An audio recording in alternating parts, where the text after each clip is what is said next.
What is up, Underworld Ministry? Told you we'd be back. Told you give me a couple weeks and I'll make it even better for you guys. What do you guys think? You guys like the new background?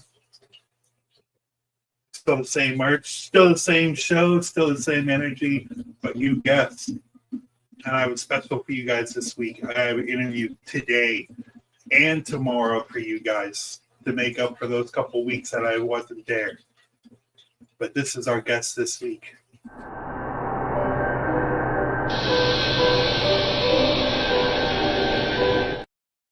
Sinister Sisters Paranormal Investigation. I don't know why that was so hard to say, but here is Jen and here is Rachel. Hi. What's going on, guys? Or ladies, I'm sorry. Hey, guys works. Yeah, we know what you mean. We know what you mean. Okay. We respond. How you guys doing? Good. Pretty good. So co-founder Rachel, Jen, how did Sinister Sisters start? How did we start? Yeah. Oh gosh, it was about like a year ago. Uh-huh. Almost like exactly. I was part of another team and decided to break off and was trying to figure out what I wanted to do. And Jen had been on some investigations with them, along with when I was on the other team. And I think we just got to talking about it because we worked together during our day jobs, and we just started like talking about it at lunchtime and, talk about all the ways that we would do things maybe a little differently. Mm-hmm. Yeah. And so she's like, you want to do this? And I was like, are we doing this? And so we did it. Yep. And so we did. That's pretty much how Underworld started also. It happened during COVID. And yeah, I was saying at work and my buddy's like, let's do this. Whatever. I'm down to go find some ghosts. Let's go. You know me. So you have another investigator that wasn't allowed to be here. What is her name also? It's Sam is her name. Yeah. Yeah, she's kind of traveling for work this week. So you sent me a couple pictures of yourselves. Yes. I love this one. I like witchy stuff. So this one's all up my alley. So Rachel, how long have you been an investigator? Like, you said you were with another team, but how long have you been? Altogether, probably about 4 years, going on 4 years, I guess I should say. Yeah. Okay. Jen? Going on, I guess a little over a year now, going on 2, maybe, kind of. On your way. Yeah, on my way. Yeah. So. Yeah. On your way to dose. That's right. You guys have jumped in it pretty high when you going to talk about the locations that we're talking about tonight. Yeah. It's just, I'm so excited to start this. All right. I'm just happy to be back and doing the show again. So I'm like, I've been waiting for this for like 2 weeks. I just moved and did everything. So we're back to watching. We got one viewer. What's going on, guys? Thank you for coming in. So if you guys watched our interview a couple weeks ago, we did Tennessee Shadow Chasers, which we talked about the good old shrine, which Sinister Sisters have been to. Do you guys want to talk about your experience? If it's coincides with Tennessee Shadow Chasers? Yeah. Yeah. Well, do you want to start talking? Because I know it's your.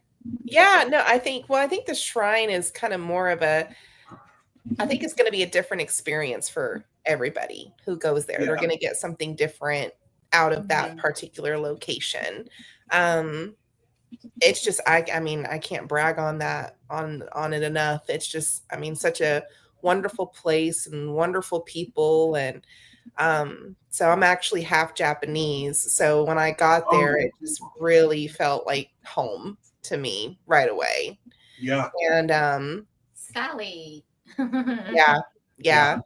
Like it's just breathtaking. It's just breathtaking. I can't even, Well, being half of that and seeing this table, it's just we talked about that table for like good 10 minutes a couple weeks ago. Mm-hmm. It's just very insane. very interesting. Yeah, we got a lot of activity. We got activity and quite a bit of evidence, like a lot of EVPs in that place. But we did catch with Sally. We actually, like one time when we were setting up camera in the grotto area where Sally is located, we had been told about the claim about her moving her arm. Right. Well, every now and again, it doesn't happen like all the time. And right. My husband was there setting up like a static camera, and he kind of left the room and went back. And when he went back, like her arm was down. Mm-hmm. And when he left, her arm was up. And he was like, wait a minute. Okay. Yeah. He's like, okay, who did that? We're like, yeah, who's hanging out around the corner, That's, he, being the skeptic, he kind of always is like trying to figure out like what's the logical explanation that this is happening. He thought maybe her arm is loose or whatever, but I think we tried, and we have a video actually of her like with somebody videoing in our group that was there, videoing Sally. Her arm goes from here to like this on camera. And I mean, even Tennessee Shadow Chasers, they were, one of them was there, and she was like, send me that video, because she was like, we never capture her doing it in the act. So we had caught her, and she had like a bunch of like EVPs, but it was like what was coming through was like a male's voice, which was interesting, because if that's the spirit perhaps that's residing in the doll, maybe a male, even though the doll's name is Sally. But we also brought with us a dead bell, and when Dead Bell was sitting with her, we kind of put it next to her, and she had a cat ball, and we ended up giving her the cat ball because she liked to light it up so much, and she requested a gift. So we granted her ball gift of the cat ball, since she liked it so much. And she was like dinging. I think my husband was like, is it okay, Sally, if I sit here, and talk to you or whatever? And she was like, ding. We were like, oh wow, okay, that was pretty spot on.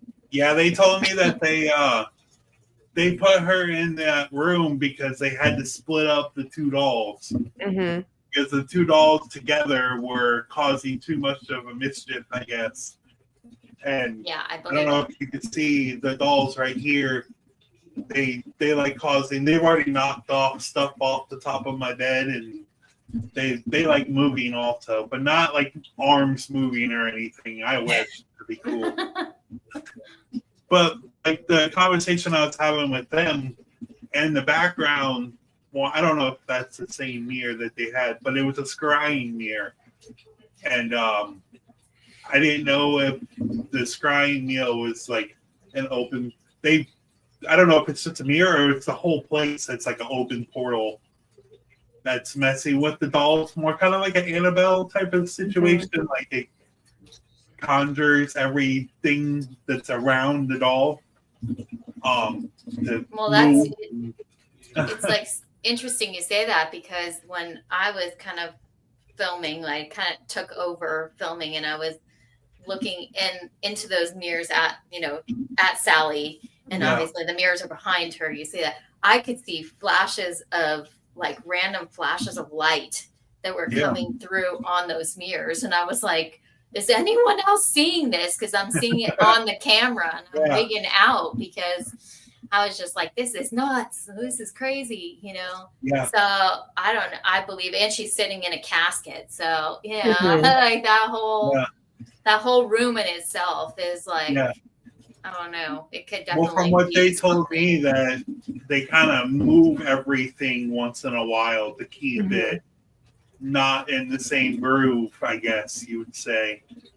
So, like they said, every time somebody comes, it's all different. It'd be different from here to tomorrow, Yeah, Um, that's interesting. We'll have to see when we're back in like 2 weeks If there. anything's changed. Yeah, Right. yeah, what's changed? um, we have a surprise about the shrine, but I will let you know at the end of the show. So you have to keep watching.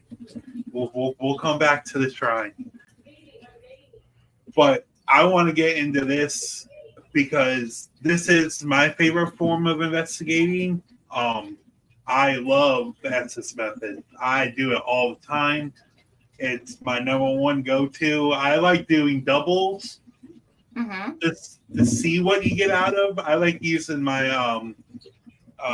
SB11, and then you can use it for a dual session. And you want to explain where this is, and obviously he's doing the S's, but what's going on here? Oh gosh, that was an experience. It's your That husband, was, so go yeah, that's for my it. husband, Tommy. And he loves to go on investigations with us, especially if it's a historical location in regards to anything related to the Civil War.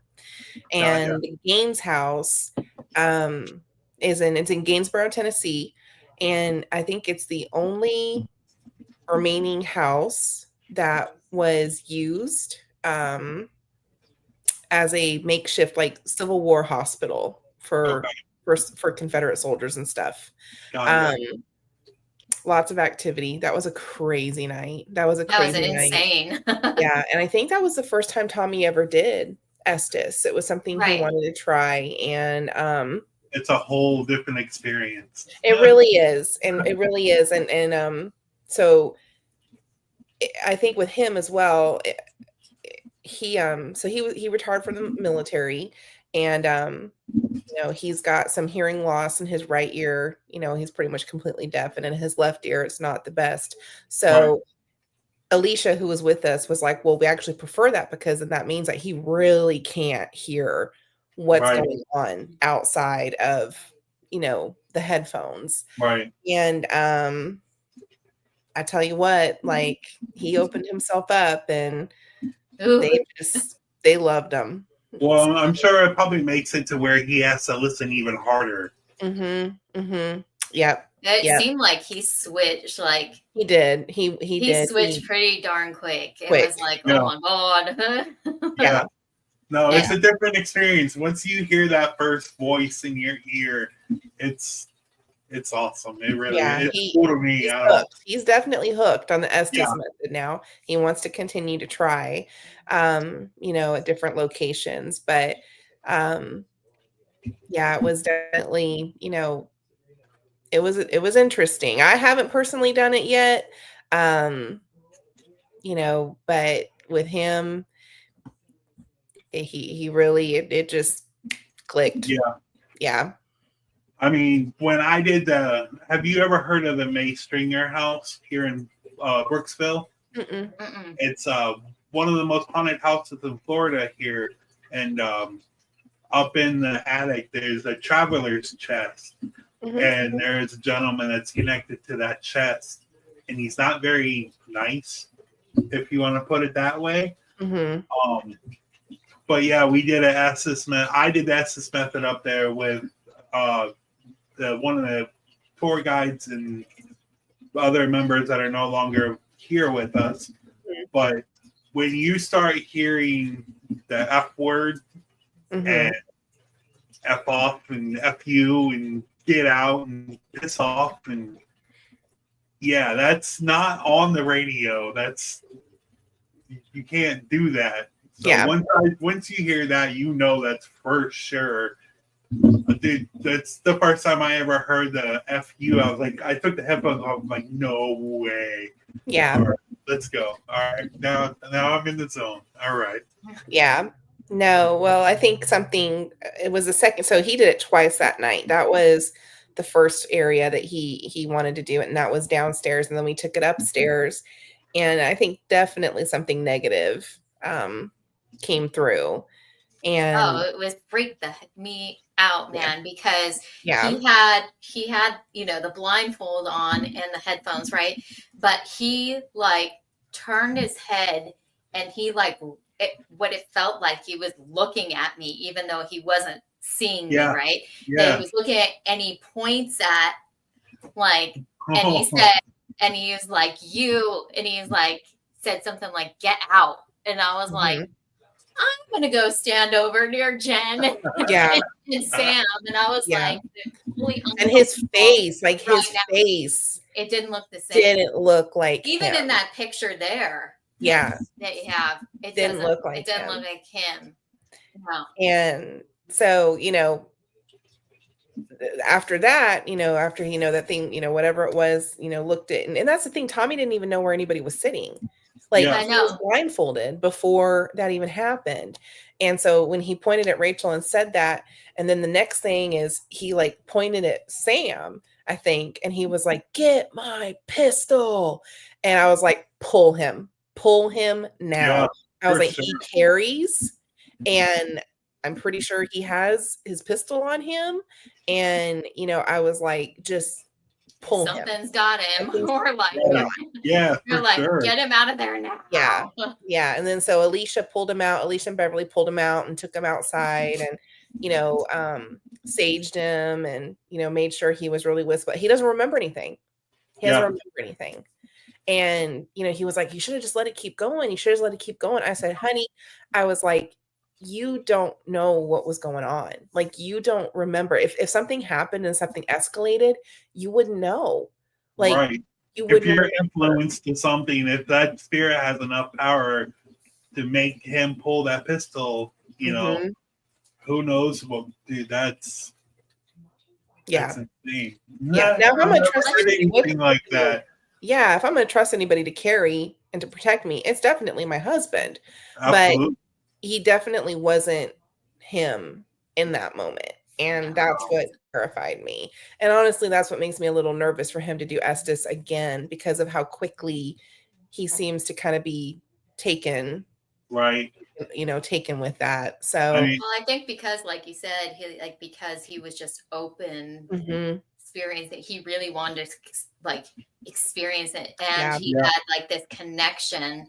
Like Yeah. he just felt like there's a connection to the Civil War because he loves the Mhm. history and all that, Yeah. and also having like a lineage. Yeah. His family is connection, brothers of the Confederacy. Like it Oh, traces wow. back. It's in his blood. So yeah. and That's kind then of cool. and then he also, ex-military. I mean, there was Mhm. like, it was like all of those, it was like Yeah. the perfect storm of things all wrapped into one. Yeah. Right. So Yeah, during the Estes method, you're supposed to open yourself up and not like Oh, he did. fully Right. open yourself. yeah, You're- you have to be you a little know, bit guarded, I think. Yeah. Like just to be able to be like, you can, Right. you can come and I can hear what you're saying, Right. but Mhm. like that's the limit. You're not going to overtake my Mhm. Right. body. Right. Yeah. I mean, the longer you do it, the longer you'll get used to it, Right. But Right. yeah, like your first time, that's anytime that I ever let anybody do the Estes method the first time, I'm like, don't open yourself, listen, yes, but guard yourself at the same time. Mhm. Like feet planted on the ground, level yourself, Mhm. put a guard up if you have to, but yeah, don't. That's like the same thing with the Ouija board and Mhm. scrying, and don't fully, but Yeah. I'm excited to talk about this next location because we have never talked about this location on this show yet. Oh, I love this building so much. We got our lovely The model. Waverly Hill Sanatorium. I love that Yes. picture. I had to use that picture. There So it is. the infamous Waverly. Yes. Oh, Yeah. So I got to do that gosh, it's been now a month. It doesn't even seem like No, it it's been that doesn't. long, Yeah, but it it's been doesn't. that long already, like a Yeah. month. Um, no, I didn't yeah, want to. it's a very, you walk up and, like the pictures don't even do it justice because you Oh, walk yeah. up and you're like, now this is one like behemoth of a building. Yeah. And when the history and how many people, Thousands. thousands of, dying there, Yeah. it becomes real humbling Mhm. quickly. Now, if nobody knows what this building was, it was for a tuberculosis ward, like hospital. I think that's the only thing it was ever used for, correct? No, I think after it was that it became like, I think in like a nursing home, like a home for Okay. elderly Okay. patients as well. So you can imagine that just continued, maybe the The death. role of death. Yeah. Yeah. So I mean, this thing is just like, we just didn't even get to in one night. There's no possible way you could get to investigate like nearly what you want to Right. investigate in that location. We spent enough time down in the body chute, so it has that sort of underground tunnel there. That's the body chute. The body shoot. Yeah. Which they had to, nobody knows, they had to basically build this so none of the other patients saw how many people were dying. And that Correct. chute Yeah, went they didn't down- want to. The chute went down all the way to the hearse, I guess you want to call it, or Yeah, coroners. this is true. I couldn't even imagine walking through those halls. I know when I got to Penhurst for the first time, the energy and like just the eyes on you the whole time, but there's nobody there. But you can feel like there's like hundreds of people there. Yeah, it really did feel like that to me too. Like at Waverly, they have a lot of it where it's like, okay, so, first floor and stuff is like within the building, like it still has, its windows intact and that kind of thing. When you get to the upper levels, when you get to like, I think floor 2 through 2, 3, 4, 5, they're open to the elements. Right. And so that's just a whole nother level of like, I don't know. They did it for a reason, right? Because during the tuberculosis time, what they thought would help cure these patients is all they needed was fresh air, right? And that was them breathing in the fresh air was going to get rid of, the tuberculosis from their lungs, which, we know that's not what ended up being. But there definitely feels like there's a lot of eyes on you in that location. No, no matter where you go. At that time, it was like the state of the art hospital, and they were doing like experiments to try to cure the tuberculosis. I don't know why I can't say that, but like from what I understand, they were like deflating people's lungs and like putting balloons in their lungs, and like they were doing like some pretty crazy experiments to try to cure. Do you have? I know there's like reports of like screaming and yelling and all of like shadow figures along the walls. And did you guys experience anything like that, or? Like we caught a bunch of EVPs again. We did have some experience with my husband caught on. He had SLS camera that he built, and we were down in the area. There's one, I think it's supposed to reside. It was supposed to reside, I think, on the 3rd floor, if memory serves me. But there's something called the creeper, And it like is known to be kind of like climbing the walls and ceiling and stuff. Oh. And we were on the second floor though, in kind of like there's an area where they have like, I guess it used to be a safe, and there actually a person died in there too. But we went to go look at this like safe room because it was airtight. Somebody got locked in there. They put them in there for a short amount of time and they forgot them in there. And that's how they died, because it was airtight, but it was meant for keeping medical records. So in case of a fire, like they wouldn't be destroyed. But we walked in there and he had the SLS going, and all of a sudden, like, she said nursing home. Yep, we're right, Audra. Just Tennessee shadow chasers right there. Yeah. Yeah, nursing home. She's right. Yep. That's that elderly home that Waverly was. But yeah, there was like, so he walked in there in that room, and he started using the SLS, and then he saw what looked to be like what captured looked like mapping out a stick figure of a person, right? And all of a sudden it disappeared. And when he went to go find it, he was like looking at all the walls and stuff, and he lifted and he just happened to like angle it up the ceiling, and there it was on the ceiling. And as soon as he was like, I got it. And as soon as he said that, like it disappeared again. And so he was looking around the room again. It was on the opposite end of the ceiling on there. And then so he would switch it that way and it would be disappeared again. Like every time he would get lock on it and he'd see it on the SLS, it would be there for like half a second, then be gone. And then it would be on another part of that room. So we were like, what's it doing down here? It's not supposed to be here if it's the creeper, we're like, he only thought it was on the upper floors. So yeah, it was interesting. But then I had a really strange experience on the 5th floor, which is reportedly the floor that has the nurse that committed suicide. And also the little boy, Timmy, who is known to play with balls, roll a ball to him. He's supposed to roll it back. So we were up there at first talking to, what we thought was perhaps Timmy.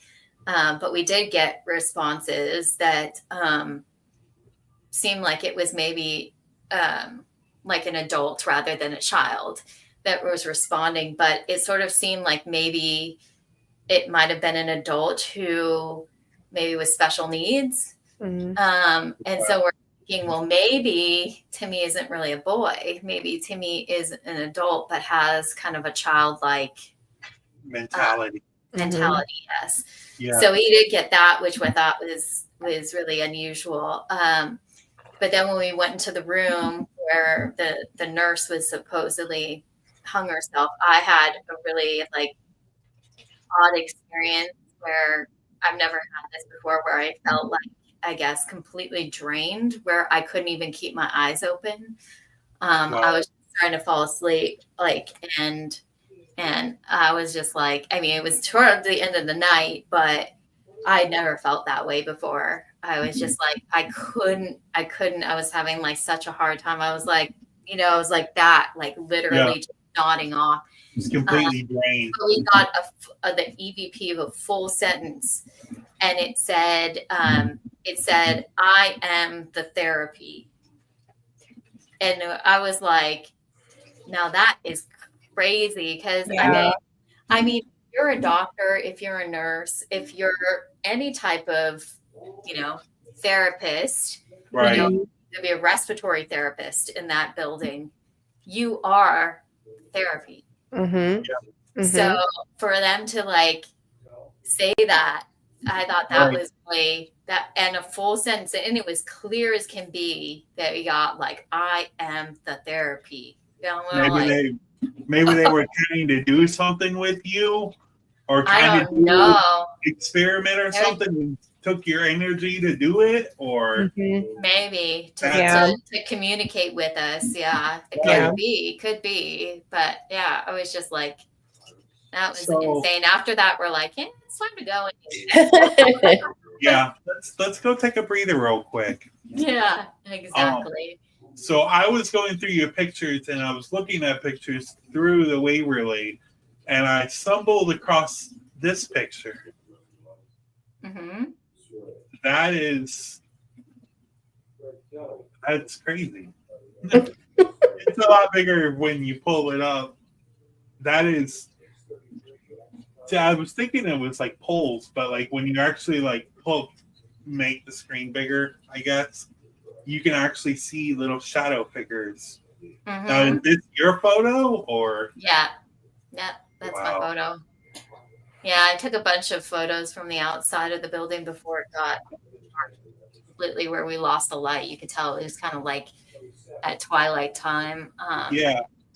Yeah, but I've done that, and I've gone like taken the picture and gone as far in as I can. Mm-hmm. And they're where I see what look like, figures in there, and you're like, for sure. yeah, it's creepy. It's I like creepy, that. but I was it's cool in so many ways. It's just, it's just a formidable place. Mm-hmm. Us being investigators, when we start seeing stuff like that, we're like, all right, let's get in. Yeah. I'm like, oh, I want to get even more now. All right, let's go. Let's do this. Yeah. Have you been to Waverly or? No, I have not. I have not. But I enjoyed hearing about Rachel's experiences there, and I know that's been a bucket list of hers for a long, long time. So I'm so glad she got to do that. That's awesome. Yeah, it's just not a cheap place to get an investigation at, and it like books up super quick if you don't they open it up like either January 1st, 2nd, like that the first week in January. Mm-hmm. They open up the dates for that next year for investigations, and if you're not on it, they're gone. Yeah. And it's just. That's pretty much how Penhurst is also. Yeah, exactly. Or, Trans-Alleghenies a lot. Mm-hmm. Right. Like that too. I mean, they're big locations. Even Brushy. Yeah. Brushy gets booked too. Now, I don't know a lot about Brushy. I know what I saw on Destination Fear when they went. That's pretty much all I know about this jail. All I know is we talked about it briefly during Shadow Chaser's interview.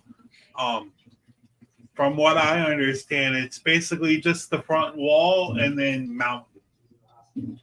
Like it's just surrounded by mountain and front wall when you go in. Yes.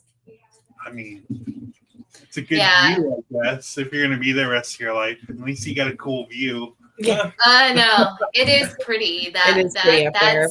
Yeah, it's gorgeous up there in the hills. Yeah. I wish I had I was trying to find a better view of like the mountains, but I couldn't find it. Yeah. But that's Brushy. See, if you don't have like I think they might have done it in Destination Fear, where you can see where they might have done a drone shot from above, but it's in the building's in the shape of an upside down cross. Right. Mm-hmm. And that was it was like to put fear in the inmates, right? Like this. Yeah, I mean everything they did in that place was intended to put, I think, fear into them. Right. Unfortunately.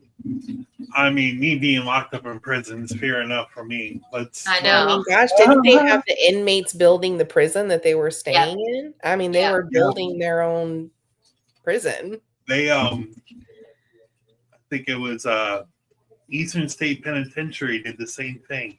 Mm-hmm. Prisoners literally built the walls around them. Mm-hmm. And I think even prior to that too, they had the prisoners like basically as like working as miners. Mm-hmm. Coal miners. Yep. Mm-hmm. Yeah, like it was basically free labor. They were like, you to work, Right. Some of them, unfortunately, there's a lot of disparities there because, at the time it was. And, you know, if you were unfortunately African American, you know, they could pick you up for anything. And often, you know, they were even, you know, 12, 13-year-old Yeah, kids young kids. stays jail with these men, you know. Mhm. Oh, I And didn't know that. yeah, yeah. We were Wow.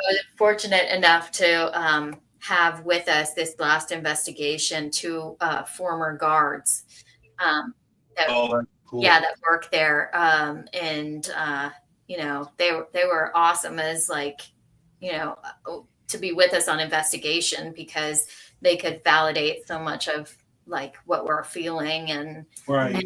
also just share some of their experiences that they had in that place.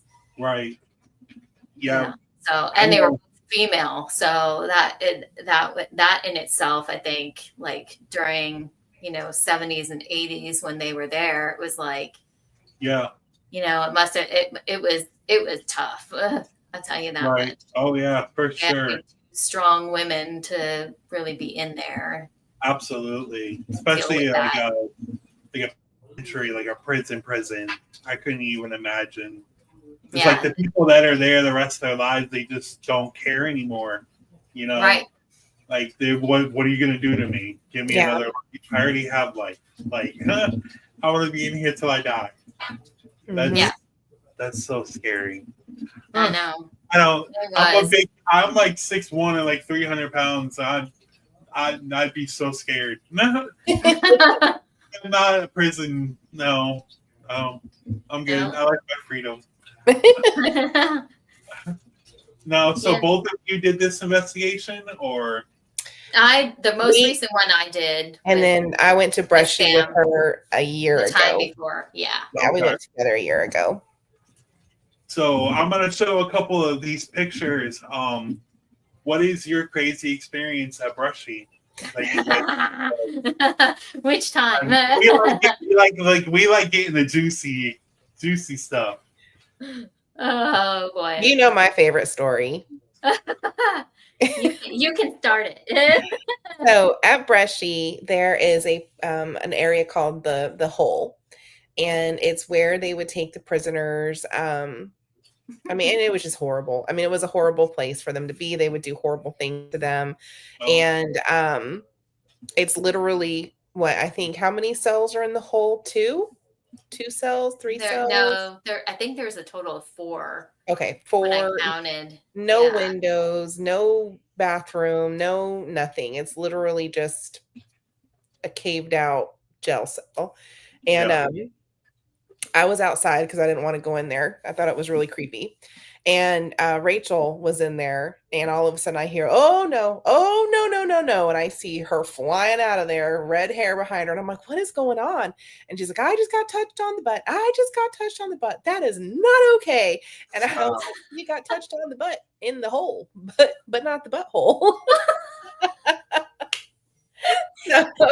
David, what's wrong about that? That's my favorite story. It was funny. I about it. Dude, I would full on tiptoe Scooby Doo out of that. She was. All I hear is no, not okay, not okay. Yeah. I was like, I don't give you permission to touch me there. No. Yeah, I was watching. We were there with a few other investigators because sometimes it takes a bunch of us to go in on a location together if it's one that's costly, Right. And so, we were in with a few investigators. There was like one in each cell, and there was a guy that I was standing next to that was kind of filming, the 4 of them in the cells, and I was next to him, and there was nobody behind me. Behind me was like Jen and a couple of the other investigators, but they were talking in a separate room. That's when all of a sudden I just felt like it felt like a hand on my butt, and I was like, no. I walked out of it. I did not give you permission. Yeah. I wasn't like running, but I was like, no. Wow. You're Yeah, like, that's pretty much what happened to Chelsea when she was there on the show too. They were like on the Ovilus, they were saying like cuddle and kiss and grab and yeah, she's like, no, I don't want to do this, which that's pretty crazy if it's happening. That's crazy. Yeah. And that space especially, I think just because it's ultra like creepy because it's kind of like dark, dank, like it does not smell great. It feels real like, musty and and you're like, this is just nasty to begin with. I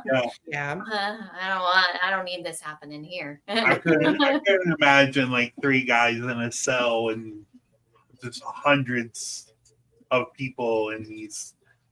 Just the smell alone. No. Yeah. No, not good. No. I'm good.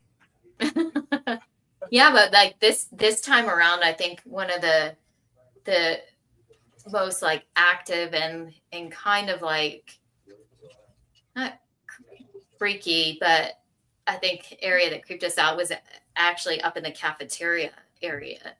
And I think you had a picture that you showed of the cafeteria area. And yeah, right there. So we were kind of like, we set ourselves up in like a circle just on the floor there. We had like digital recorders, had like our cat ball set up, K2, like husband had like the thermal, like, and it literally, I think Sam and I, the entire time we kept hearing, we were like doing signals to each other because we were like, are you hearing? Like, I'm hearing, and it was like, all I hear is like, I'm hearing just talking like all around me, talking, movement. We heard doors slam, like, and nobody else is in the building. Like the other people who, are the kind of, her name is Jamie, was one of the people that runs Brushy. She and her and her family, they stay outside. They don't come inside the building. Once they let us in to investigate, they stay outside. So there was nobody else in the building but us, but we were hearing doors slam throughout.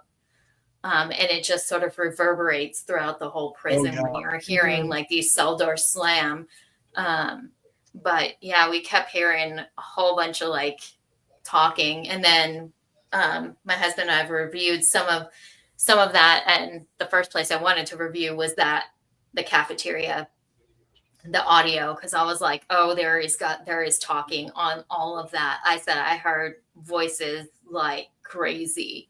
Yeah. Like all bunch of different voices. And that's what we caught. We actually caught like so many, and there were so many clear, like direct responses. It was like insane how crazy it was. Yeah. Brushy is definitely one of those places. And you need like, more than you get a good long period. You can stay there from, I think we started investigating at like 9 and you have it till like 4 a.m. So we ended up leaving, I think it was maybe a half hour early because we were just like exhausted. But but it was like, we didn't even get to all the spaces again. It's huge. Yeah. It's immense. It's like it's like kind of like Waverly in that way that it's just an immense space. And because there are so many different levels and so many different other, buildings separate from just the prison block itself. Right. Because they have like D block, that's a separate building. They have where the hole is a separate building. They have where the outside sort of rec space is a separate building. Yeah, those are a couple other buildings. I mean, the property is just, it's massive. Oh, that's in one of the cells. That was really interesting. You can kind of see it there.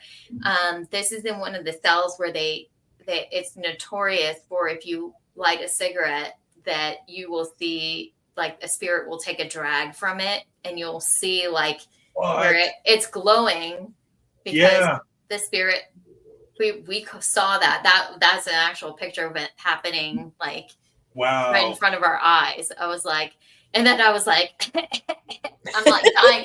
I'm like secondhand smoking here. I was like, I was like, I took the picture. I'm out. Wow. But yeah, Yeah. it was crazy because we really saw that experience like happen. Like, Mhm. and we saw there was like it seemed like a corner of that cell was especially like dark, like there was a shadow there within Right. the corner of that cell too. So The- it was kind of a really, it was a kind of like creepy feeling. Yeah. We in have a space. jail here in Florida that we investigate. And I just so happened to turn my light on, like on my phone, and I put it upside down so that it would illuminate the room and light up the room. And we were just sitting there. There's no smoke. We don't vape. We weren't smoking. We weren't doing anything. And it literally looked like when you first light your cigarette, the little thing of smoke that comes up, the first puff of smoke, or like whatever. I haven't smoked in a long time, so I don't know. I guess the first inhale of smoke, and then you like get done inhaling, and the smoke comes off the cigarette. But there was no cigarettes. But it was in the light, like the smoke was coming from the light. Oh, that's weird. Yeah, like somebody was sitting next to me and lit a cigarette, and it just eliminated in the air and just disappeared.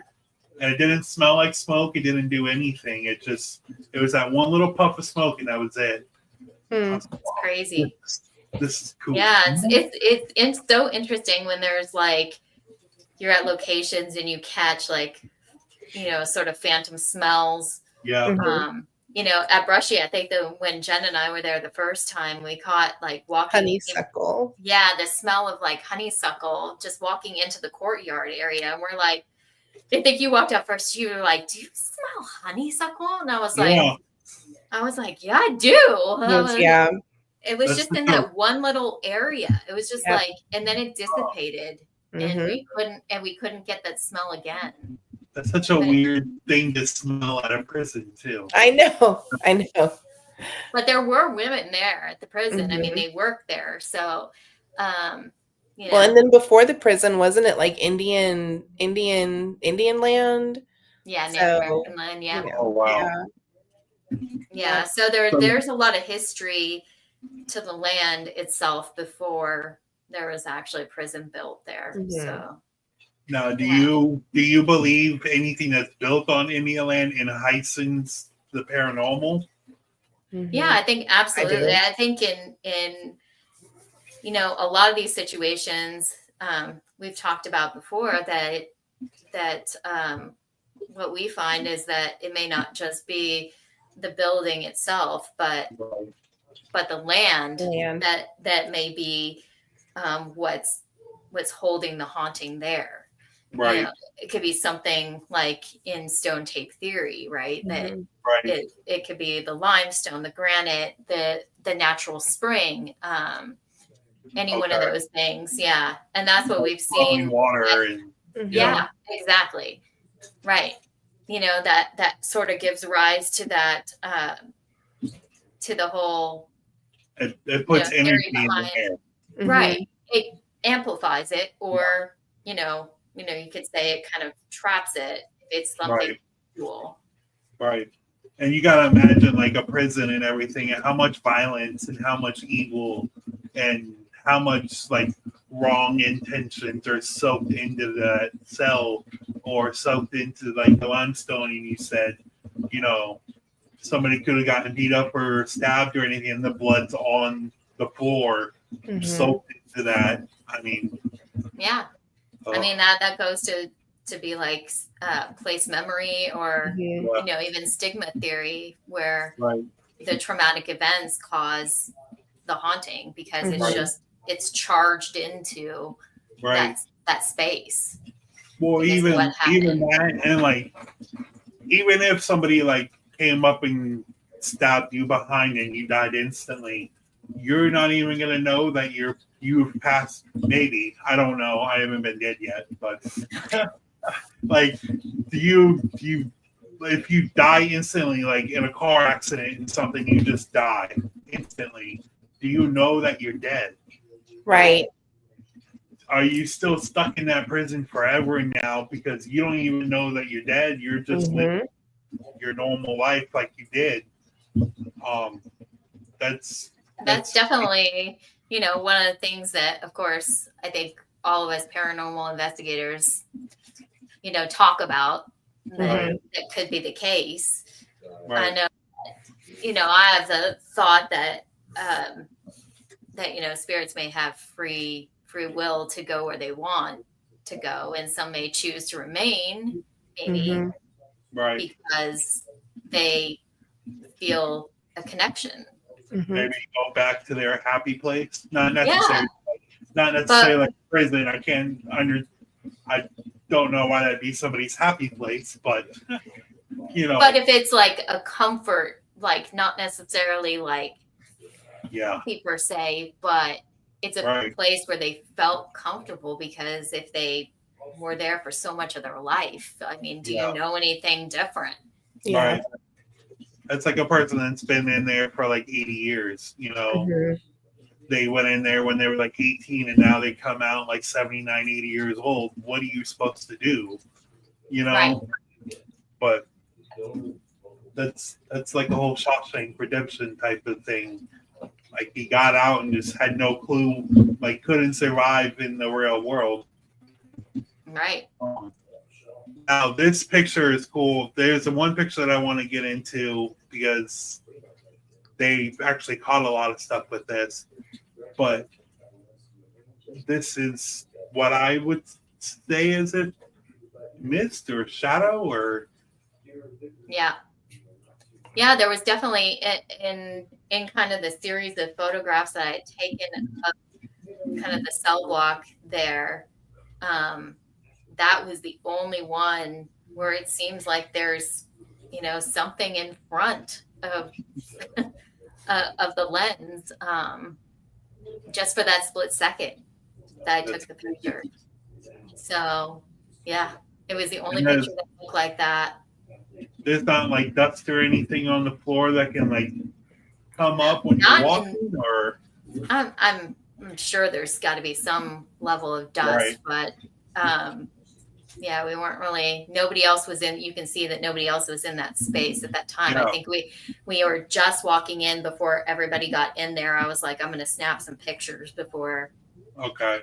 So it was before anything was interrupted or right. Right. Wow, that's crazy. Now, if everybody knows who this is, if they don't, this is the man that assassinated Martin Luther King. Mm-hmm. Yeah. So he's probably one of their most. James Earl Ray. Yeah, he's one of the most notorious prisoners, I guess they had there at Brushy. So now, do you get a lot of activity with James there, or? I don't think that they actually do get that much activity with him, because I don't think he ended up. I think he ended up dying. Not there in the prison, but somewhere else. I think he was transferred. In fact, he might have been transferred to Nashville. Okay. So he was only there for a short time. Yeah. And they moved him around from cell to cell to cell because of his notoriety. And he did get, like, he ended up, I think why they transferred him out, because he got stabbed, like 14 times or something like that by, some African-American inmates that, were like, if you killed Martin Luther King, we're going to get you. You basically killed our God, compared to African Americans. That was their man, Yeah. But wow. So, I think after he survived being stabbed like 14 times, but I think after that they continued to move him around because of such like notoriety and threats to his life and all that kind of stuff. So right, that's crazy. Now there's a couple more pictures. That is just. You can see the multiple levels of inside. I think that's cell block A. You can see, that the ground level, and then there's level of that and a level of that. What is this big cylinder thing in the roof? I think you're seeing they put like I think it looks strange, but they actually put like a barrier because one of the former guards, was telling us that one of the other one guard at one point or another was up there, and an inmate tossed him over the side, and he ended up dying because she first walked in. She walked us into the space, and I was like, "Ooh," I was like, "Man," I was like, "I'm feeling like it's real heavy in here." She was like, "Yep," and she was like, I just said, I feel, she was like, "What else do you feel?" And I just said, like, "I feel like my head hurts in this space." And she was like, "You're dead on." She was like, there was literally a guard who plummeted to his death, was right here in the spot you're standing. And obviously they threw him down and he landed on his head and cracked his open. So after that, they put barriers up so that wouldn't happen again. Yeah, Eastern State Penitentiary did the same thing. I think Ohio State Reformatory did the same thing also.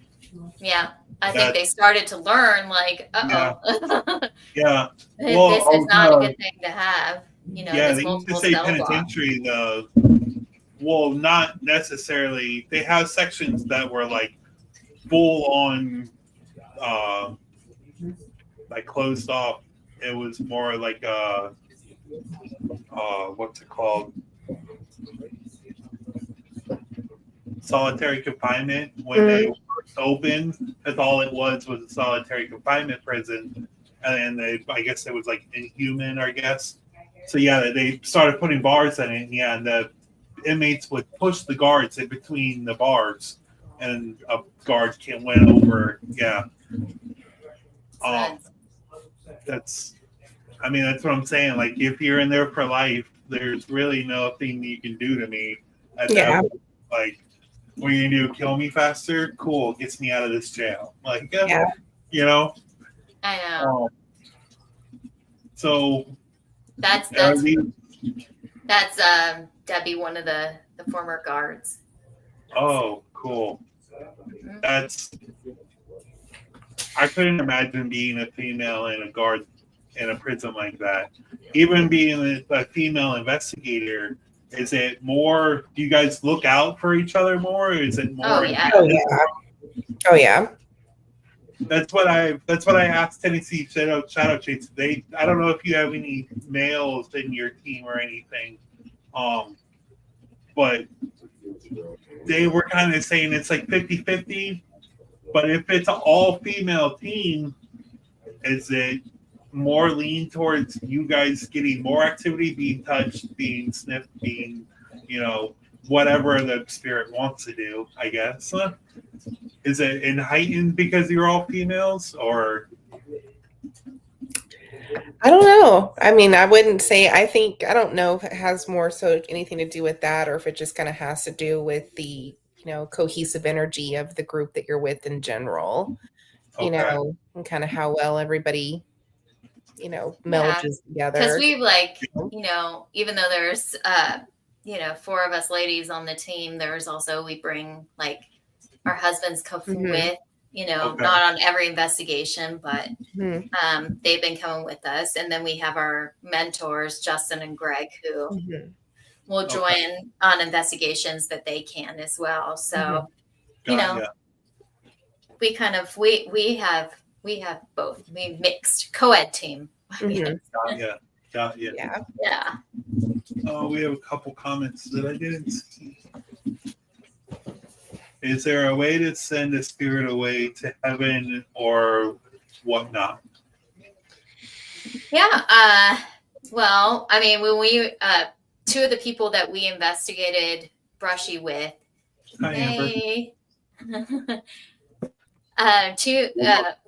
named our friends are named Alicia and Beverly. They belong to they have their own team, light worker paranormal, and and that's part of what they do. Kind of their whole philosophy is not just investigating, but they're energy healers, and they really feel like it's their purpose to, if spirits want to move on and request that they want to move on and they don't know how, they will go in there and help the spirits move on. So there are people who know how to do it. That's not something that we specialize in. Yeah. So we can point you in the right direction. Yeah. Right. If you're looking for somebody like that, we know a couple that are really good. Yeah. So. Now, you want to explain what this is? So that's myself and Sam. It's Brushy Mountain. We're in the area that is that cafeteria space, and I think that she and I, before we even sat down for our circle, when we were hearing things behind us and voices, we seem to have caught right behind, I think you can see it circled in yellow behind Sam, what to me looks like, I see this apparition pretty clearly. To me, it looks like it might potentially be a guard, because it looks like they might have a hat on their head, and they might have alongside of their arm like either a patch or like a radio or something like that. It looks like you could see facial hair, like either a mustache or some sort of goatee there. Yeah, you can see a full eye socket and everything. Yeah, and he is relatively large because like Sam, we're not tall by any stretch, but he's a whole heck of a lot taller than us. Would easily say over 6'2". Yeah, I'd say 6'2", something like that. But I even tried to like debunk that. You're welcome, Melissa. I tried to debunk that by changing the different, like putting all these different filters to see if it was a trick of shadows or light. Somehow, and no matter what I did, I couldn't get rid of it. Like it was the same image there all the way through. And I showed it to everyone, and they were just like, that was there that night, and they were just like, holy crap. And this Sam and I were like, vindicated. It's just crazy. You can see only like half of a face. Like you can't see the other side of the face at all. That's it's you never know. That's why we always try to take the pictures you can, because you never know what you're gonna catch. Oh yeah. Now, do you take pictures in threes? Yeah, sometimes even more than that. Yeah, take a burst. Yeah, and see what you get, because you could have something in one frame and the next frame, And so it's like a split second. That's why I keep saying I want one of those high-speed cameras, because I'm thinking if it can take even more than just auto flash. Yeah, if it can take more than just like your regular cell phone burst of pictures, like if it can high speed takes thousands of pictures per second, like you can imagine that you might be able to get more. Maybe that was just that one picture that you got the half of the face, but it's the other second that could have showed the whole face. Wow. Now I'm excited to get into the rest of these photos, and then we'll we have videos. I'll get into a video. Okay, cool. So what I didn't tell you guys is we don't watch any of the videos that you guys send us until now. Oh, okay. We like reactions. Here's your treat. And I like seeing and being surprised at what I see. So we'll play this one video and then we'll talk about it. Okay. Here's the first video. They're not letting them do their jobs, or they feel like they're not letting them do their jobs. Yeah. What the fuck? I'm done. Sorry about the language. So, were you pushed? Were you? No, did you hear the voice that was on there? No. Let me I listen. opened it up a little. They're not Hold letting on. them do their jobs, or they feel like they're not letting them do their jobs. Yeah. What the fuck? I'm done. Oh yeah, I heard it that time. It was probably the clearest, the loudest I have ever heard a disembodied voice. It sounded like it was saying it right in my ear. Yeah. And the strange thing is that everyone that wasn't lying on the bed like poor Beverly there, so Alicia that was next to me, and then we had another investigator, Sheila, we all three heard it like it was in our ear. It was that loud. And you could hear Alicia and I talking before about how this was at Harriman Hospital in Harriman, Tennessee. We were talking about how we really felt like that there were doctors and nurses and patients being worked on, Yeah. even though the hospital has been closed for a number of years. And we were up in the second floor in what I think they call the cardiac care unit. But I think at one point in time it could have been intensive care as well. I bet you did. Yeah. It was nuts. And yeah, pardon my French in that video, but No. it's I mean, it's when you hear stuff like that out of out nowhere, of me. yeah, Like, because it was just, I've never heard it. I've heard them speak before many times, but I've never heard it that loud and clear. And you could also almost like the feeling behind it too was there. The feeling was there, like literally, like Alicia and I were just talking about, was that like the doctors were frustrated that we're there in the space. They're just trying to work. yeah, And who you hear scream is because Alicia grabs me by the hand and she jumps forward onto Beverly. So both Alicia and I ended up on Beverly, and Beverly is doing Estes, and she has no clue. She's the one you hear scream because we ended up on top of her, and she had no idea because she was wearing the headphones and the blindfold, and she didn't know what we heard at all. And then what you don't get at the tail end of that either is that every piece of equipment we had there that night was going off at that same time. Wow. So REM pod was going off, like we had the paranormal tripwire was going off, like everything was going off in response at the same time. It was just like, that's why Alicia at the end's like, okay, I'm done. I'm done. Like, it was, which we really weren't. We were just done in that space. But we went downstairs and then shared the video with everyone, and they couldn't believe, like, what we got. I couldn't imagine laying on something and just having bodies fall on me while I'm doing that. Yeah, you'd probably scream too. Crap out of me. Yeah, I'd scream like a little girl, just like y'all did. Yeah, poor Beverly. I was like, poor Beverly. I'm so sorry.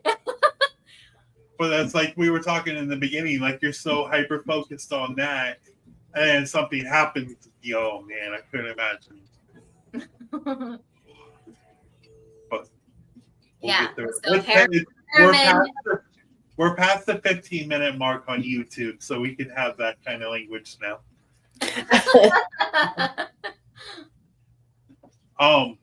I want to get into these because I love thermal images because it just shows so much more. And you sent me a Yeah. lot of them, so I'm excited to talk about these. I'm not exactly sure what goes with what, but we'll get through it. Okay. This is when Jen and I investigated the funeral home. Mm-hmm. Um, Oh, wow. And you can see where actually I put the arrow. You can see The that. full figure. So that, yep. And that's a blank wall back there.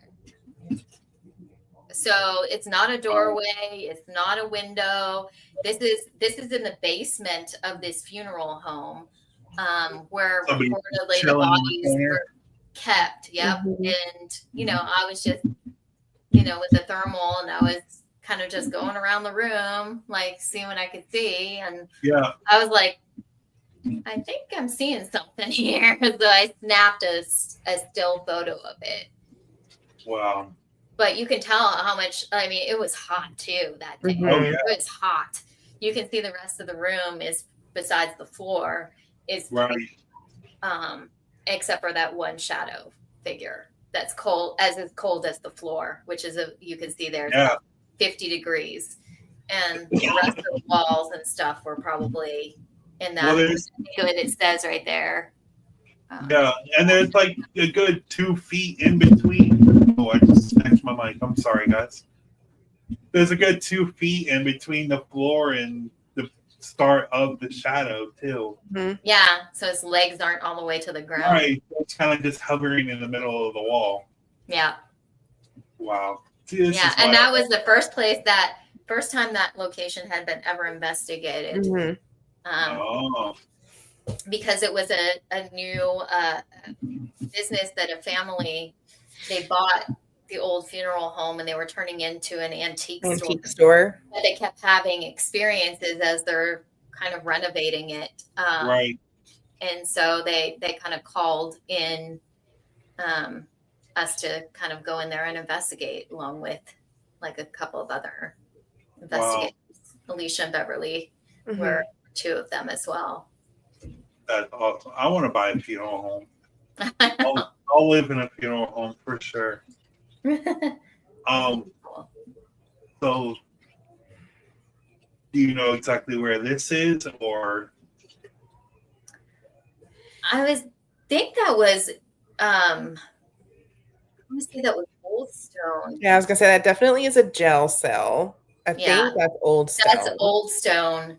And what was weird is that's the one that was inside the jail cell that we just kept seeing like this, like that heat, that orb there. It just kept kind of growing and getting bigger, which was really strange because we're like, what the heck? Were you seeing that with your own eyes, or were you seeing it just on the thermal? We were seeing it on the thermal. Yeah. Okay. Yeah. And you were watching it grow on the thermal? Yes. So you're literally watching it manifest by itself. Yep. That's awesome. That's what I'd be smacking the person next to me like, dude. Yeah. We pretty much were. Yeah.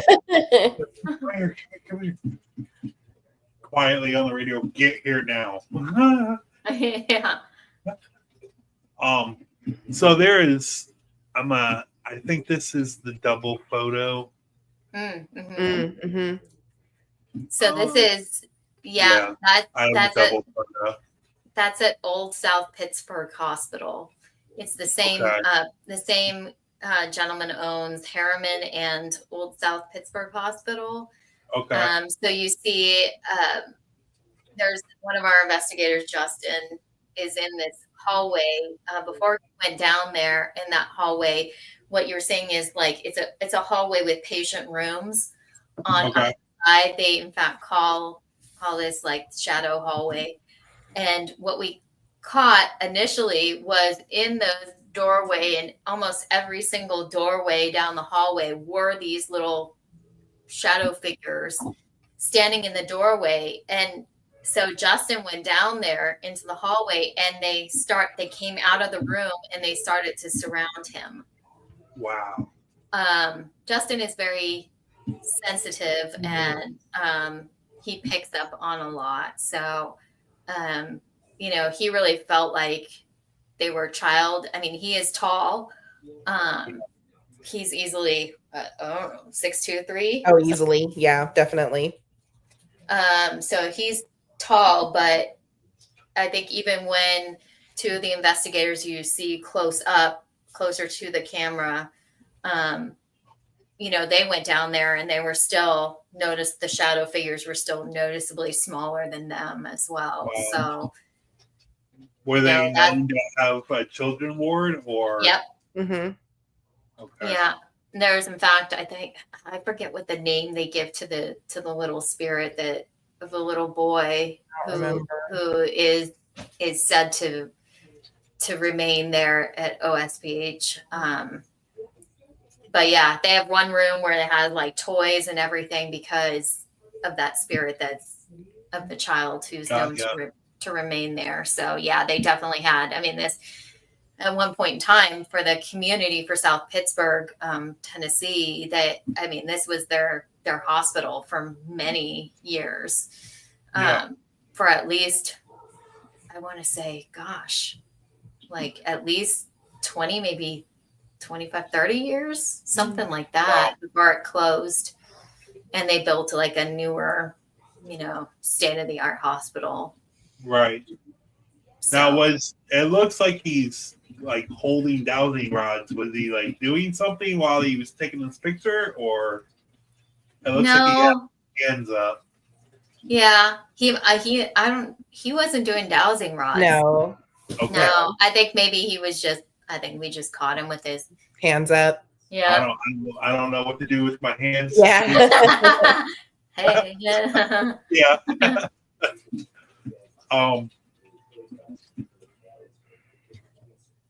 This one is that a shadow figure in the doorway or? Mm-hmm.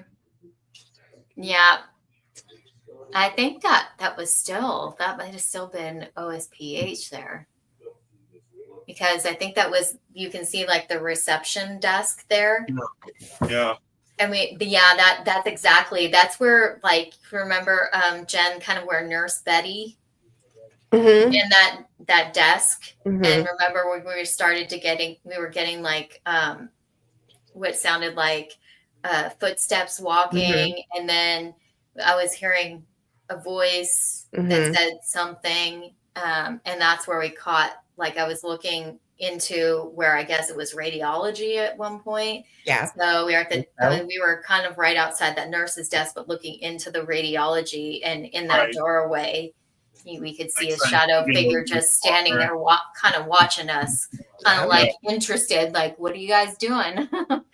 Yeah. And thing, which, we've seen happen a lot. I think that when we've caught like shadow figures and stuff on thermal, they're usually on the outside, kind of not standing so close to us, but kind of on the outside, just curious, like, what are you doing? Kind of thing. So but you think spirits investigate us as much as we investigate them? I think so. I think just as we're curious, like what they're doing, they're kind of like, what are you doing? Right. And, probably the same thing. They're probably like wondering, why we like to try and explain when we first start investigating is like, we try to explain to the spirits, like, what equipment we're using, just so they have an idea of like, okay, none of this is going to do anything to them, or, it's just meant to, we tell them it's just to let us know that they're there. Yeah, in some way, so that they communicate. Yeah, exactly. They can communicate with us. Right. That's you now in this location. Do you guys see shadow figures with your own eyes without the thermal, or? I have at Old South Pittsburgh. Yeah. Okay. But it's really fast sometimes. Yeah. Because it's kind of like you like catch them kind of like at your peripheral, Right. like, and you'll be like, wait a minute. Yeah.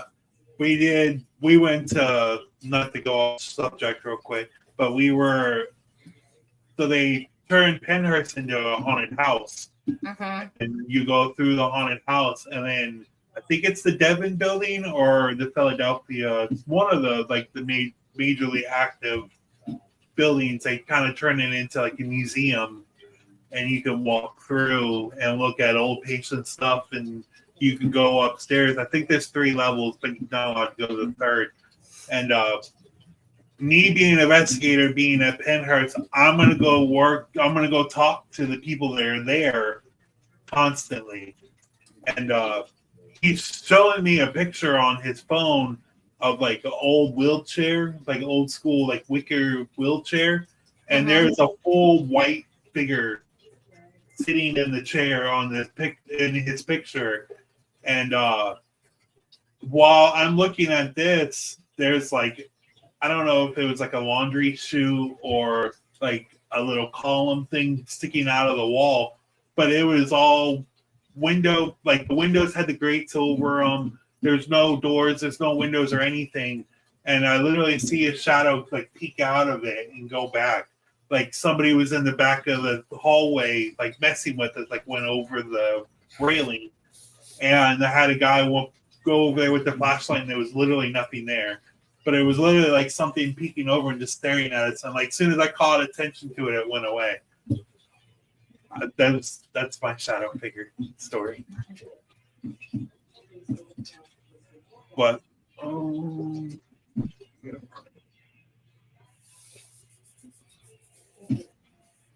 okay, I'm sorry, Jen. Yeah, there's still a couple pictures. Thank you so much for coming to hang out with us. Unfortunately, Jen's got to go.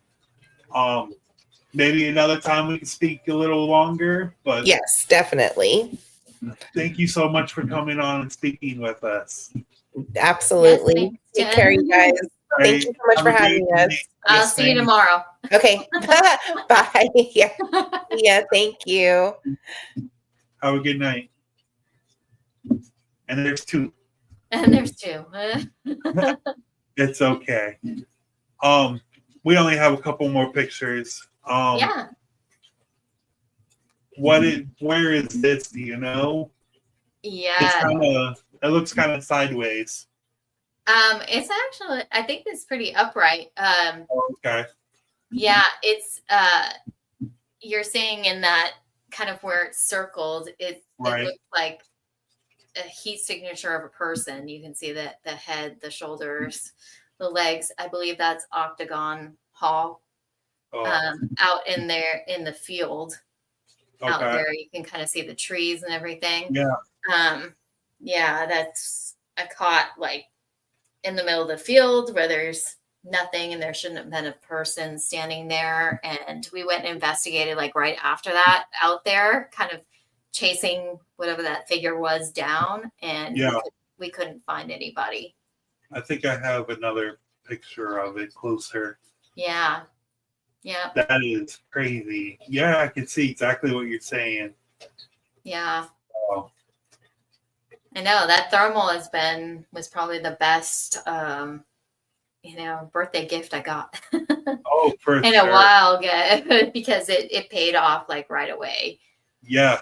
That's what I always tell people. Never, like in investigation, don't ever use a white light. Use a green light, use a red light, use something that contrasts the color. Like even me, like I'm in red right now. If you saw a shadow go through with just a white light, you might not see it, but a red, for some reason, it casts more of a shadow. Mm-hmm. But yeah, and like there's so much that's the thing, but that's the other old South Pittsburgh. You can see how now those shadows are now developing him more. As the rest of the investigators are like, what is happening right now? But you can see where I put the arrows, how many shadows we were catching. That's all great. at once. And he was really saying, you know, he was telling us that he could like feel how much colder it was in that area. Yeah. And so then those were some first time investigators there with us that night. And so they eventually went down in the hallway and were able to feel what he was feeling and how dramatic the temperature difference was. Yeah. As well. And it was extremely hot because we were there in August of last year. So Oh. it was like the humidity was really high, and there's, you know, because it's not a working hospital anymore. So there's no air. There's, you know, basically all you have is some fans and that's primarily kept to like the room where you're holding like all your equipment, like your kind of home base for the night. But so we were sweating like crazy in that place. Yeah. The jail that we investigate has no air also. When we investigated the last time we were there, it was in like mid-August. Yeah, it was like it was like 2:33 in the morning. I was like, I'm done. I'm about to pass out. I feel like I'm about to have a heat stroke, to be honest. Yeah. Yeah. I know, it's hard because in a lot of these locations, they're not what they used to be, so they don't upkeep. There's no reason to upkeep like central air or heat or anything like that. We've been in locations where we froze our butts off too, because it was just so cold. Oh, good. Oh, yeah, it's crazy, right? Now, I've never investigated in like midwinter, like frozen, everything snowing outside. Does it heighten the activity or more when it's hot? I don't notice that a temperature makes a difference. Okay. I think, they're going to come out. I think it's more of like who's investigating that makes the difference. What energy is in the room? Yes. Yeah. Absolutely. Yeah. Now, we have like 4 more pictures, but I want to get into one more. We have a couple more videos. Yeah. I promise it won't be like the other one. It's okay. It's okay. Here's another video for you guys. And are you the white lady seen in this building?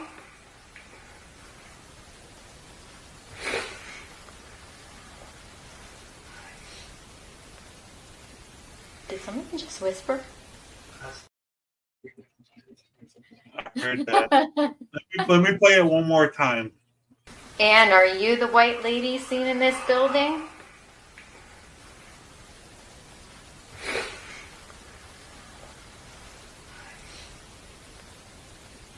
Did someone just whisper? It sounds like right when you ask, is she there? It kind of sounds like we are, and then it stops and then whispers. Yeah, at the end. As soon as you get done.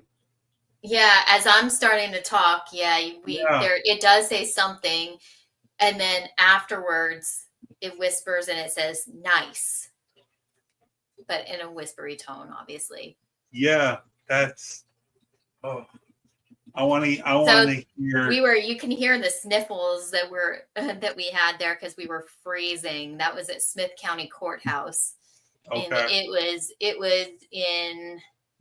I think we figured out it was in early December of last year, and we were cold. We were freezing to death. I'd much rather be cold investigating than dripping sweat. At least you could put different layers on. It's kind of hard. We couldn't. We had, except for Jen's husband Tommy, who I wanted to strangle because he had one of those heated jackets on because he works construction. Nice and he kept going, and he fell asleep in one of the rooms because he kept going, "Oh, I'm so toasty," and we're like, I'm sitting there, just like I don't care. Give me the jacket. We got to show this thing. Yeah. Now is this you can see that this is where I caught. Okay, this is Old Stone Jail again, but this time you can see that shadow. It's peeking out at me, and I happened to catch it as it was peeking out of the cell before it went back into the cell. So I caught it in that second it peeked out. Yeah. But So it's kind of like it's literally above Justin. Justin's sitting down on the ground. You can see him below in the baseball hat. Yeah. And that head was peeking out above him. And you've got our other investigator. Now, is this something you saw with your own eyes and like panned over? Wow. Yes. I was standing there kind of like filming him. Yeah. And I saw that the shadow peek out and peek back and went back in. So exactly what you were describing, and I happened to catch it. Did it do it a couple times before you panned over, or was it just that once? It was just that once. Oh, that's a great picture then. That's a great catch. Yeah. Wow. I wonder if spirits get upset when they get caught. I know. I often wonder that too. I wonder, sometimes if they're supposed to be interacting with us or not. Right. Now, do they get in trouble when they get caught? Yeah. Is there the paranormal PD is going to be right? Oh no, you didn't. Right. You just got busted. Wow. I think I have a couple from the. No, these are all duplicates. Sorry, guys. So we only have one more. Okay. This was cool because this is like a duel. So we're at a historic home called the Martin Walton House in Springfield, Tennessee. Okay. And it has a lot of history to it. It used to be a physician in the community. That was his home and his place of business. So what I'm filming with the thermal is I'm looking at what they had as their main dining area. And so you see the top arrow, I'm pointing to the figure that is sitting at the table with its hands sort of on the table. And then the figure below is what I think is a child. And it looks like that figure above is maybe having a conversation or doing something, talking to the child, I think. And those are experiences that there are children that are known to be at that house, and as well as the parents of that child that resided there as well. Yeah. So we caught both, I think, and I don't know if just on the other side of the veil, we're just happen to capture the moment when they're just living their lives. I don't, they're ghostly. More like a residual. Or a residual, yeah. It could be. Wow. I'm wondering what the two red dots on the wall are. It might be. And it's right above the second arrow. It might just be actual, outlet. Oh, okay. Because that's going to give you. Yeah. It's going to give you a heat response too. Okay. Now that you say that, yeah. But yeah, you could full on see somebody a form of a head and arms. And what you're seeing in between, the break on the lower part where it looks like on the lower arrowed one of a child, because they're standing where a chair is at. So you're seeing the arm of the chair that looks like it's splitting them in half. Yeah. But you're seeing the heat signature above the chair and below the arms of the chair. So arms and legs, I guess. Crazy. Yeah. Wow. Yeah. I need a thermal. That's it. And this one is great because you can it just plugs into you can plug it into an iPhone. I plug it into an iPad, so that I have a bigger screen to see rather than Got ya. I was gonna ask if it was one of the plug-in ones or was it more of like a handheld thermal. No, that's plug-in one. It's still, I mean, it's a lot cheaper, but it's still a little pricier. I mean, a couple Yeah. $100, but it's better Right. than $1,000 for some of those Absolutely. handheld one. And it, Yeah. and you can see it captures and gives great Oh, absolutely. quality. You can record on the screen or you can take still photographs either way. So Wow. it's pretty cool. I want one now. I know. It's great. It's been one of our favorites and worth the investment, we'd say. Yeah, for sure. Now you were talking about the dead bell Hmm. earlier. Do you get a lot of activity with that, or? A ton of activity. Yeah, I feel like that's like spirits back in the day, like the 20s and 30s and everything. That's what they're known for. Like that's something that they know. Exactly. You know? And I think it's recognizable for sure. Right. I think through, even if you want to go back as far as like maybe even some of the 1700s, I mean, a bell is Yeah. been, recognizable at hotels, at Everywhere. front desks at hospitals. Like Yeah. when we've taken it to, when we took it to Harriman Hospital and we were on the third floor, there we had so much, like we had to we're like, please back away from the bell because it was like Oh, ding, wow. ding, ding, ding, ding, ding, ding, ding, ding. It was like, oh my gosh. But almost that's probably, I would say that's probably my second favorite and best amount of money I spent too, on equipment, because we have such like good interaction with it. And you can say, and we say all the time, ring the bell once for yes, twice for no. And it seems like it's easier for them to do that. They could do that because it's, the dead bell has sort of where it has the EMF. So I think, they may just have to get in proximity of it for it to ring, or they can actually physically ring it. So it's more like a REM pod type of thing. It can do, yeah. It enacts as both. So yeah. I mean, because we had it happen with our friend Justin that we were telling you about when we were at the Martin Walton house where he caught that last thermal that we talked about. Yeah. He had the dead bell off, in the off position, and had it in his hands, and it was ringing. So Wow.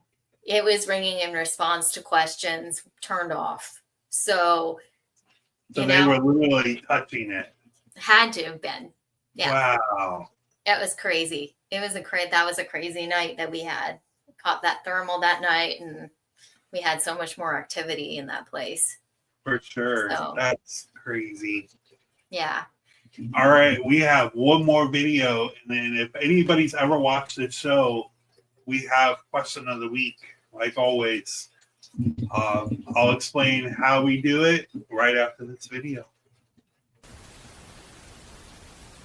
This might sound like a stupid question, but the Underground Railroad, did it come through Tennessee? I believe so.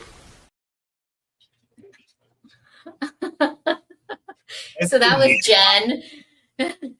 That was Jen asking that question. Oh, I wish I would have played that while she was here.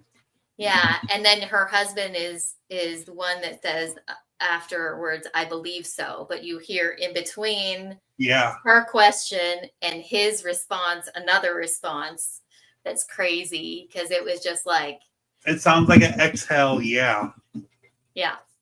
Like it was just like a grovelly, like, I don't know. But it's like one of the, like, after Jen heard it, she was like, if I would have heard that real time, she's like, I would have been creeped out, because it was just like, because it was like, whoa.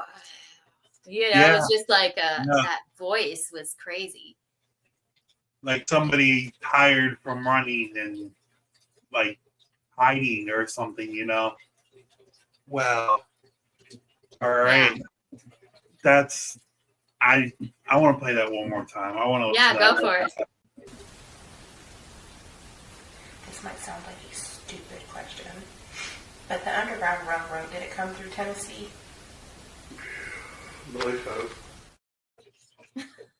It sounds like an older gentleman because it has like a raspy voice to it. Yeah.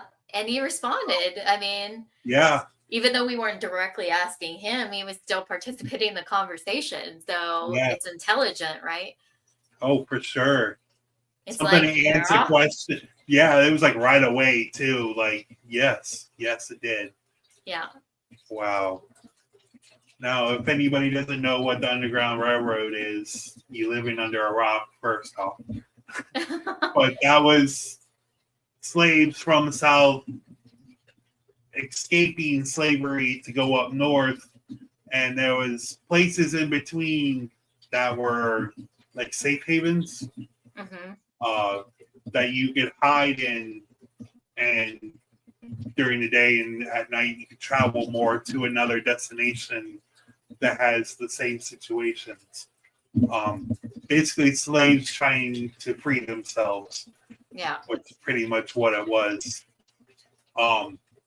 So anybody that's watching this right now, if anybody's watching this later, write in the comments below or write in the comments of the question of the week. And I'd love to get your take on this, Rachel.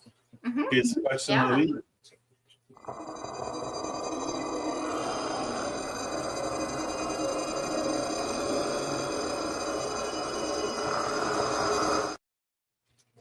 The question of the week, why do you think spirits stay behind? Anybody in the comments, you can write it in down below. And what is your take on that, Rachel? I mean, I have a theory, of course, because it's just, that's all it is. Because I guess we will never know until we pass on. It's one of those $1 million questions, like, well, why would they stay behind? You know, a lot of people will talk about like unfinished business as being one of them.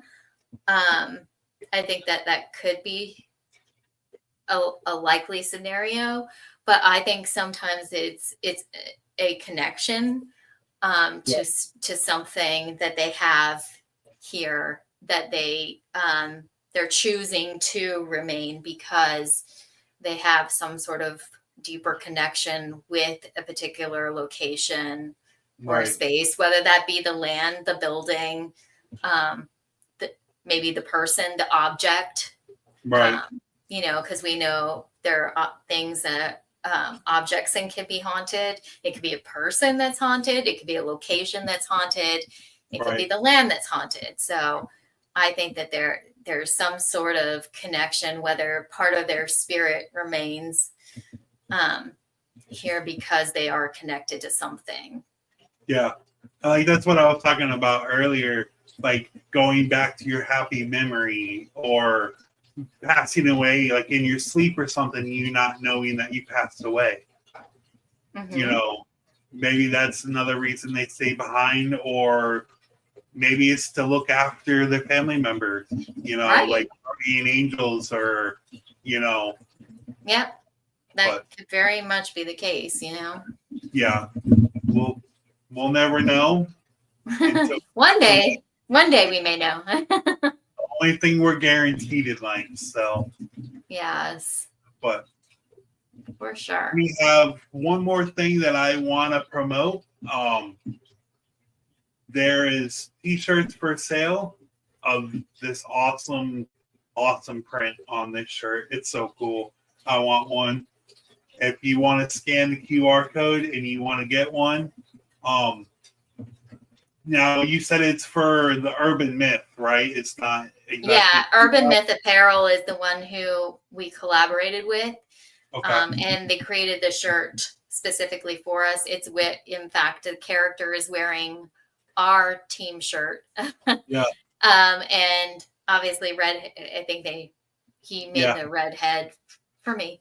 And, you know, I'm at a number of Paracons, speaking at a number of them this year. So that's one reason why we kind of did this collaboration together. But Urban Myth Clothing, I mean, he does an amazing job. I mean, he's the creative genius behind all of it. And He does a lot of primarily like really how the company is urban myths. That's what he puts Right. on his shirt. So, you know, whether it's Bigfoot or Mothman or, you know, some UFOs, other, aliens. yep, Yeah. yep. Yeah, his stuff is just cool. He's just has such a neat original art that I think Jen and I have become like like he's number one buyers, because anytime he releases a shirt, we're like, oh my God, he released a new shirt, you know? And so we're always getting it from him. So, and he in fact did the logo that's behind me. He did our Sinister Sister logo. So an updated version of it, which we just got shirts made. So that's awesome. Yeah. Now, He took our idea and ran with it. If you want to get a hold of Sinister Sisters for an investigation, this is their .com, the sinisterparanormal.com. This is their Facebook and Instagram. Do you have any other kind of social or YouTube or? Not yet. That's a goal of ours this year to do, like get a YouTube. I have, I have TikTok. It's my own personal, but I post a lot of this stuff on TikTok as well, which I could tell you, like I could even remember. It's under Spooky Rach. So Spooky and then RACH 822. Got ya. Go check them out. Yeah. Look for a convention near you. Look for an investigation near you.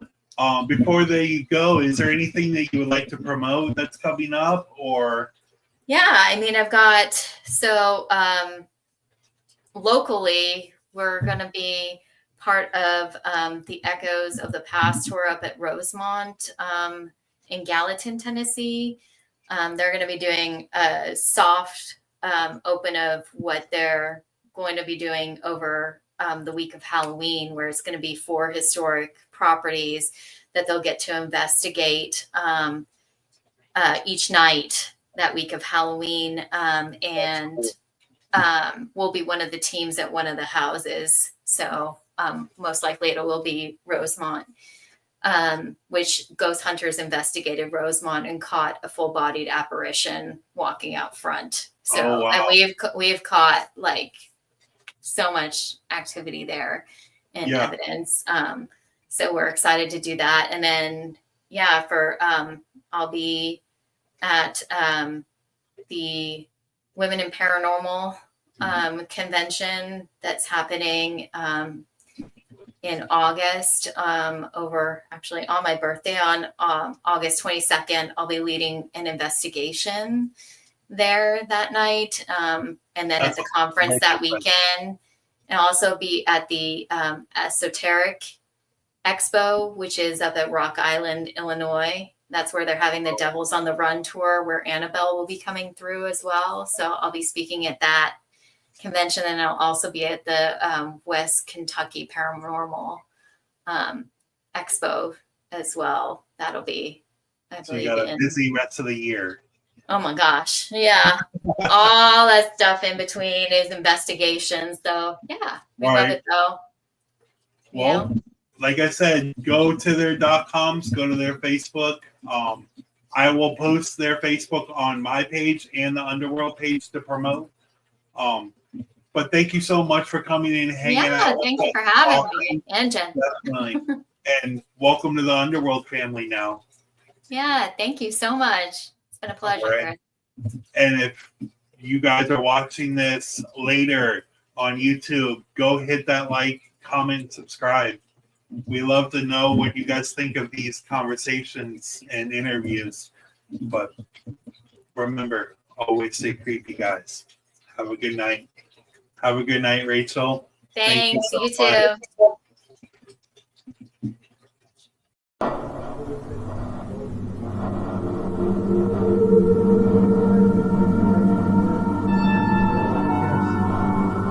Always be trying to